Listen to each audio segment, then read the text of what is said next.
And we are with Nicola for the second section of the resilience interview, looking at isolation, stress indicators, and well-being conversations. So the first question I have is, shift workers often describe themselves as feeling isolated, even when they're not lone working. What impacts does this have on mental resilience, do you think? I think it doesn't have to just be shift workers, does it? It's people can be surrounded by people and still feel lonely. Um, and I think everybody goes through periods of that potentially in their life and their working life and everything else. Um, the best that you can do is ensure that you've got good support systems in place. It's going back to having supervision, having people understanding, and having understanding of mental health support, having understanding of people. And we've talked about in the previous section and the previous meetings, we talked about how it's really important that you have support networks around you. It's difficult. Docs is an industry that historically is very male orientated. Um, and, men aren't known to share their feelings apparently, unless it's over a couple of pints and things like that. If you look at the stereotypical version.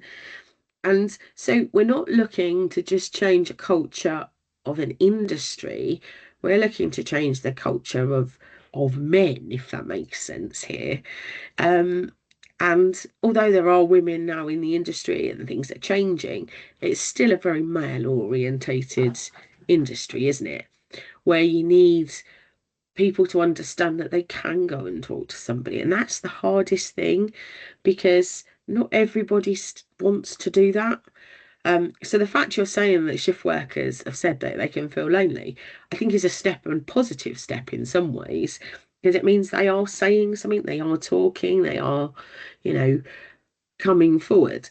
And it's going back to that what we talked about before, where companies, if they've got that policy where people can talk to somebody, that's the first starting point. I can't give you an answer of what would make it better because what would make it better again for me or you will be different for someone else. But just knowing there's someone there to talk to actually can often take that loneliness away. Um, and, it's an awful thing that is shift work potentially because you've got less, I don't know, the management aren't as visible, are they, when you've got shift work? If you're working nights, all those senior managers have gone home at 5 o'clock, 6 o'clock, whatever it is. So if you're working nights and weekends, and so really, I suppose companies can look at how that senior leadership can still be visible to your shift workers. It's no good if you have an audit and review in health and safety systems and they only ever see Monday to Friday, 9 to 5. If you worked in that environment and that was all your company worked for, brilliant. But we all know that ports and docks don't work Monday to Friday, 9 to 5. They work 364 days a year, all weathers, all times of the day because they're governed by tides, the ships coming in, the ships going out. They're governed by what people want. So, do they want a cruise to leave at 9 o'clock in the morning? No, because that's not convenient to holiday makers. So, it's always going to be later in the day.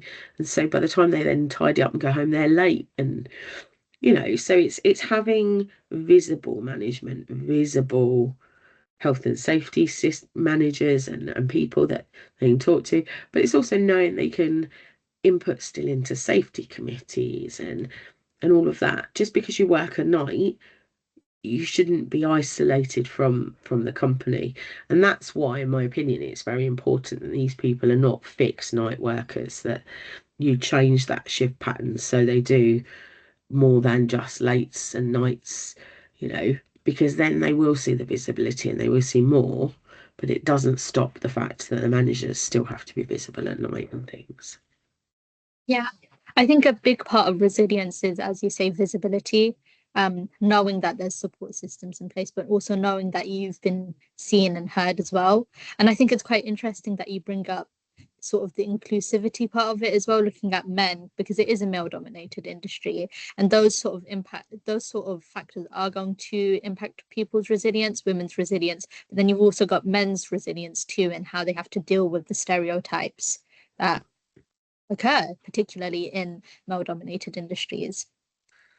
So I mean, obviously, I am female, and I can only talk about this, and this is my Yeah, opinion in of that way. course. But if you look at it, I mean, I've done a lot of investigation work and other work and things, and I know that men have feelings too. I'm very clear about that. That's not what I'm out there saying. I think it's stereotypically it's much harder, and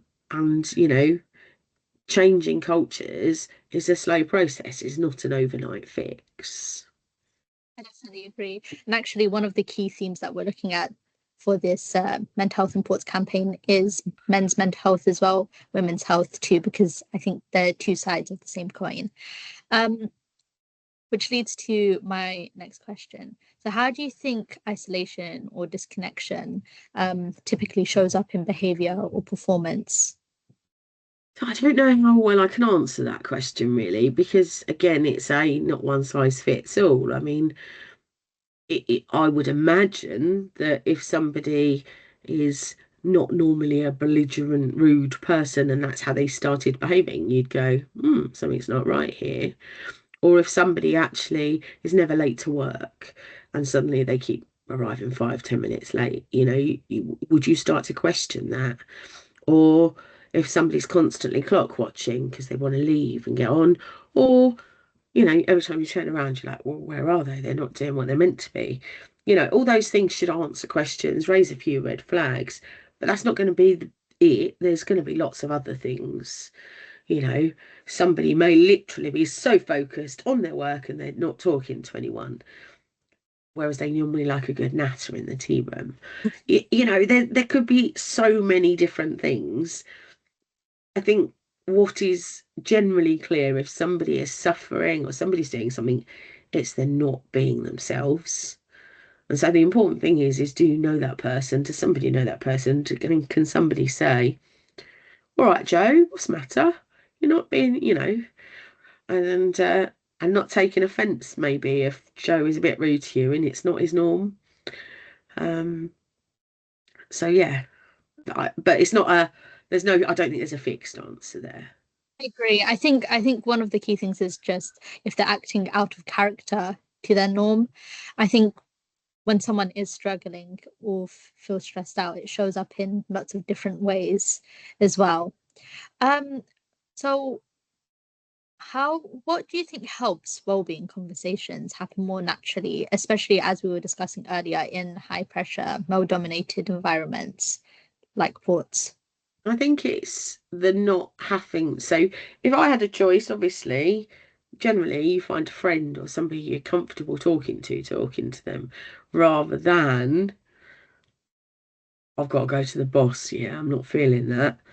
It's having that policy, having the training available, not just for your senior managers, all the way down so everybody is happy to have a difficult conversation or be a listening ear. Um, but also it's having more than that. It's having enough there that you could say to somebody, okay, well, we know do you want to be referred to somebody that you can talk to that is a complete stranger that doesn't know you, isn't going to judge you. It's it's the willingness to adapt as well, you know. Um, I like being a good listening ear. Um, I think it makes one person, somebody's generally a good friend if they're going to listen and take it in. But equally, some people might not be that person. I'm not great when it comes to ill, but if you want to talk about something, I'm good. So people have different strengths and weaknesses. It's not making people do things. But again, will all come down to the individual and who they want to talk to, who they'll open up to. And it might be they don't open up to you because they don't want to, but you can then bring it to somebody else's attention that you've noticed that there's a problem. And then, you know, carrot and stick, try and get them to open up to somebody. Thank you. Um, how do you think, well, the original question is how can managers, but I suppose this can go across all organizational levels. How can we keep conversations supportive and professional without sort of turning them into performance management or setting blame? I think that's a really difficult question because I think as soon as somebody comes up to you and says, "Hey, you're not being yourself, you're not doing your job properly," you're going to automatically, it is relating to performance, isn't it? So if it's your manager, it's always going to be that much more difficult, which is why sometimes it's better if it can be somebody else's manager or somebody else that can talk to you or somebody on the same level as you. Um, but, I get that not everyone's going to want to be trained or not everyone can be trained and things like that. It's segregating what you're trying to achieve. You know, if they are a poor performer, that's got to be dealt with. If they're doing something dangerous, again, that's still got to be dealt with, hasn't it? Because, if they're putting others at risk. But it's about the not jumping to conclusions, isn't it? It's about the having a fair an open investigation or conversation where you don't start off with blame, where you start off trying to get to understand why we're at the point we're at, understand why their performance isn't great, and then does it fit in the performance matrix as such of, okay, we're not doing great, we've been rubbish for a couple of shifts, but just found out that mum's ill or and then taking into consideration what you can do as an organization to help. Now clearly if you're working in the port and dock, unloading and loading a vessel of any description, high risk, but equally it's a business. They've got to do it because otherwise they don't get paid and otherwise they can't pay you. So there is that round circle. I think it's just being, as you've got to not go, right, it's black and white and this is exactly what it says, which is difficult because HR don't like that, I'm sure. When you've got these policies that say if so and so does this, it's this. And that again is something that needs to be worked out at a higher level within a company. We're all going to have off days at some point where, and we're never ever going to always be able to work at 110%. It's always, if you're not feeling 100%, you're not going to give 100%. And actually, is it better to work to get that person feeling like they want to be there, they want to work the shifts to get 100% out of them? Or again, are they really suited to shift work?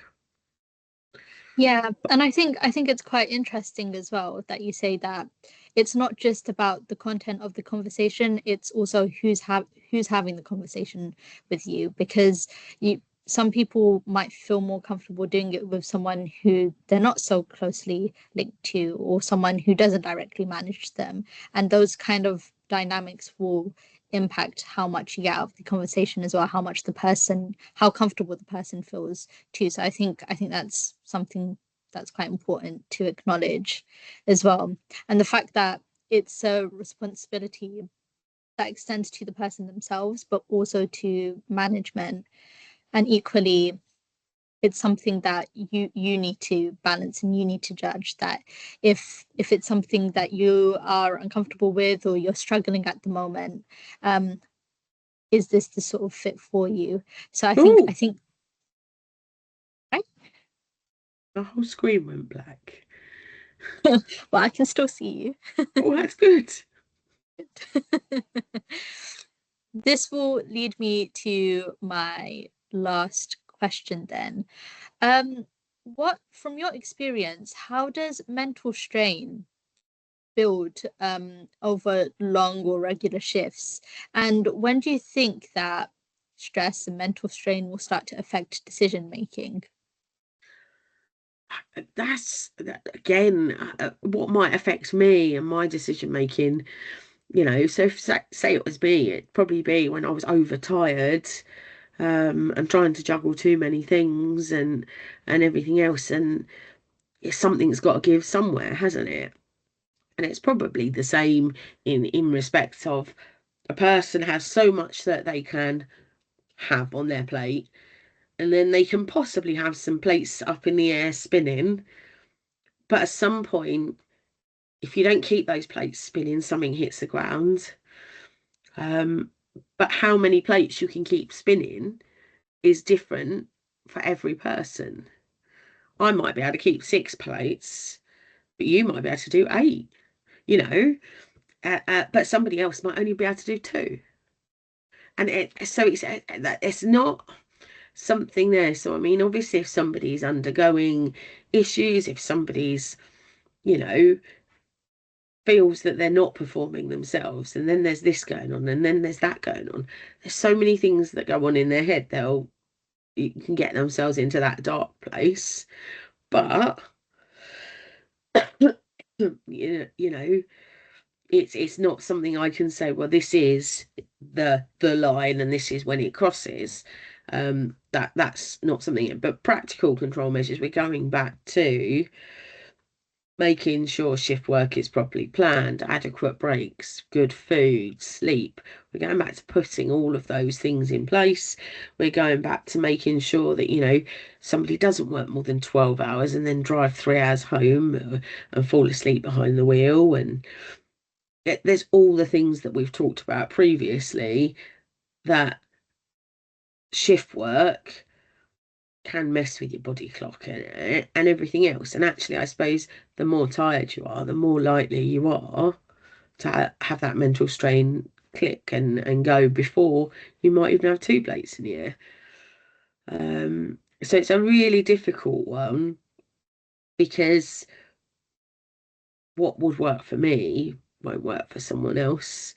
But having all your systems in place, making sure that you can see the visibility, the supervision, the everything there. But again, it's not overloading those supervisors, it's making sure the management is visible. So it's the whole safety management system has to start somewhere, go through, and it's going through and making sure it's working, making sure it's effective. So we audit, and then we check the outcomes, and we check what's happening, and it's what's happening on the ground. And we just keep that circle moving of what we think is right. Have we checked it's right? Do we need to change anything? Implement, keep going around in a circle, and just keeping that. Because again, and I've made no bones about it, I didn't understand really how easy it is to break until something significant happened to me. And for me, family has always been important. And I didn't realize how easily that could break you.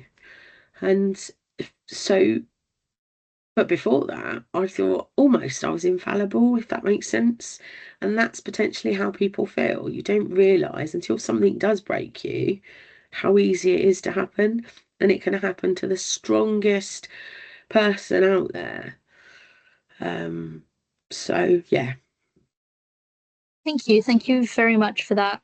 Um, I think I think that's such a big part of it as well. I think people don't often recognize that they are mental health concerns rather than, performance issues or conduct issues, or we sort of underestimate that sort of aspect altogether. I think we kind of see it until we see the visible sort of destruction.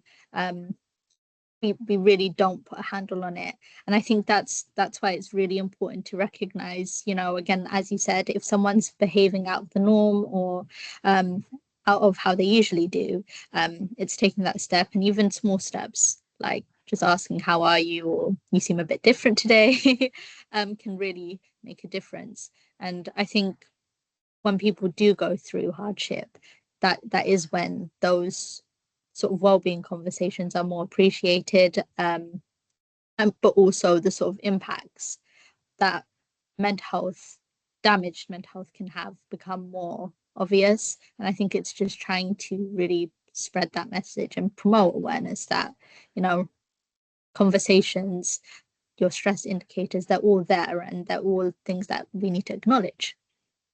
Yeah, and it's so true. Although saying that, when you come back to work after you've had a bereavement and things like that, the last thing you actually want is somebody going, "How you doing?" Yeah. Or, "Are we feeling better now?" No, no, I'm not really, but I have to come back to work because I can only have a certain amount of time off. And so there are times when you don't really want someone to ask you how you're doing, but I get it because I'd rather somebody spoke to me than actually just shied away from me. Third round, yeah. And that is a very British culture, isn't it? That, we don't have difficult conversations. We stiff upper lip and get on with things. And moving past that, and where companies are now compared to where they were 5, 10 years ago, is fantastic. That a lot of companies are taking on the mental health challenge. They're taking on the ideas that actually people do get stressed at work and things like that. And these are really important things that must be managed to have a good, healthy workforce. That's exactly it. Thank you so much for your time. That is this section complete. I will stop the recording.